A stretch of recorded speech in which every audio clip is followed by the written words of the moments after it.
ସାଙ୍ଗମାନେ ଆଜି ସକାଳୁ ଆମର ବେଳାବେଳି ରୋଷେଇ ଆମର ତ ଜଲ୍ଦି ରୋଷେଇ ସବୁବେଳେ ସରେ। ଆଜି ବେଳାବେଳି ସରିଯାଇଛି କାହିଁକିନା ଡାଲି ଆଳୁ ଭର୍ତ୍ତା ଆଉ ଶାଗ ଭଜା ହେଇଛି, ଆଉ କିଛି ହେଇନି କାହିଁକିନା ଆଜି ତ ଗ୍ରହଣ ଲାଗୁଛି 12:30 ଭିତରେ ଖାଇବାର ଅଛି। ସେଥିପାଇଁ ବେଳାବେଳି ରୋଷେଇ ସରିଗଲା। ଏତେ ଦିନ ପରେ ଖରା ହେଇଛି, ଦେଖନ୍ତୁ ମୁଗରେ କେତେ ସାରା ପୋକ ହେଇଗଲେଣି, ମୁଗ ଗୁରା ନଷ୍ଟ କରିଦେଲେଣି। ତ ମୁଁ ସେଥିପାଇଁ ଚଉରାପଟା ଆମର ଧୋଇ ଦେଇକିରି ଆଜି ଦେଖନ୍ତୁ କେଡ଼େ କେଡ଼େ ପୋକ ଗୁରା ପକେଇ ଦେଇଛି। ଯାହା ହଉ ଏତେ ଦିନ ପରେ ଖରା ହେଇଛି, ଯାହା ଯେତିକି ବାହାରିବ ଆଉ କ'ଣ କରିବ, ନଷ୍ଟ ତ ସବୁ ହେଇଗଲାଣି। ଆଉ ଖରାରେ ଖେଳେଇ ଦେଇଛି, ସେ ପୋକ ଗୁରା ସବୁ ପଳେଇଲେ ତ ରଖିଦେବି, ତ ଭାଜି ନେଇ ଆସିବେ କଳରେ ଯାଇକିରି। ଆଉ ଆମ ତ ଭଜାଭୁଜି କରି ଆସେନି, ତ ନେଇ ଆସିବେ ଆଉ କ'ଣ କରିବା।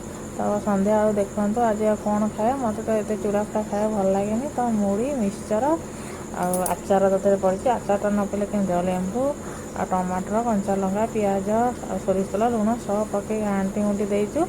ଆଉ ଆମେ ମୋ ଦୁଇଟାକ ଝିଅ ମୁଁ ସାଙ୍ଗ ହେଇକି ଏଠି ବସିକିରି ଖାଉଛୁ, କାହିଁକିନା ଆଜି ଝାଲ ମୁଢ଼ି ଚାଟ ହେଇଛି। ଦୁଇ ଜଣ ଆମେ ସାଙ୍ଗ ହେଇକି ଖାଉଛୁ। ମୋ ଦୁଇଟା ବେଳସା କରୁଛନ୍ତି, ଆଜି ବହୁତ ଟେଷ୍ଟି ଲାଗୁଛି। ଏଠି ଖାଉ ସାଙ୍ଗ ହେଇକି, ଟିକେ ଭିଡ଼ିଓ ଭାବିଲି ଟିକେ ବନେଇଦେବା। ଆଉ ଆପଣମାନେ ଆଜି ଗ୍ରହଣରେ କ'ଣ ଖାଉଛନ୍ତି? ଆପଣ ଚୁଡ଼ା ଖାଉଛନ୍ତି କି ଗୋଟେ ଗୋଟେ ଆଡ଼େ ଖାଆନ୍ତି ସିଝା ପିଠା ହେରିକା କରିକିରି, କିନ୍ତୁ ଆମେ ତ ଛୋଟବେଳୁ ବି ଆମ ଘରେ ଆମେ ଖାଇନୁ, ଆମେ ସବୁବେଳେ ଚୁଡ଼ା ମୁଢ଼ି ହିଁ ଖାଉ, ପାକ ଜିନିଷ କିଛି ଖାଉନୁ।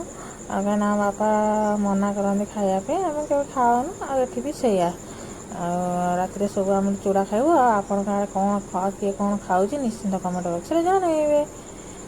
ଆଉ ରହୁଛି, ମୋ ଚ୍ୟାନେଲଟାକୁ ଲାଇକ୍ ସେୟାର ସବସ୍କ୍ରାଇବ୍